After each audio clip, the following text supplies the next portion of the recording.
I'm going to show you two different pub cheeses. It's great on Triscuits. It's great on crackers. It's great on a burger. I mean, who doesn't groove on the pub cheese? Pub cheese number one 8-ounce brick of sharp yellow cheddar cheese. We're going to use 2 teaspoons each, granulated onion and granulated garlic. I'm just measuring it in the palm of my hand. So choose 2 cups, 2 teaspoons each. Granulated garlic, granulated onion, and yellow mustard. 2 teaspoons each.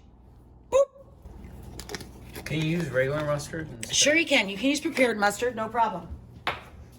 You might want to use like a tablespoon of prepared mustard with the vinegar. Okay, Worcestershire. Worcestershire. And again, I use about 2 teaspoons of everything. Okay, so about 2 teaspoons of the Worcestershire. Hot sauce. You can use 1 teaspoon if you like it mild or just a few dashes. 2 teaspoons if you like it hot. In pub cheese, we use a little beer. It's basically a beer and cheese spread. So I've got a Boston lager here. So you can use an amber, medium beer to light beer. You don't want to go heavier than an amber color beer. It'll get too strong. You won't be able to taste the cheese and the other ingredients. And we're going to use 1/3 of a bottle for 2 cups.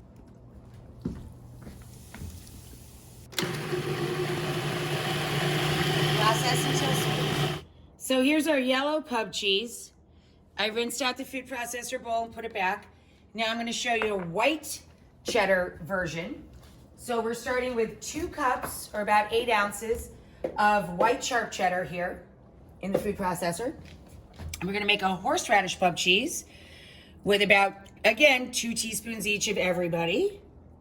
Little horseradish, the granulated onion, and granulated garlic. 1/3 of a bottle of blonde beer or lager, very light beer, light lager or blonde. 1/3 of a bottle, right? Couple dashes of Worcestershire. A handful finely chopped of chive. Same deal, just turn it on, let it go until it's fully processed. So pub cheese, 2 choices. Here's our yellow cheddar, which tastes kind of like deviled cheddar, and our horseradish cheddar with chive.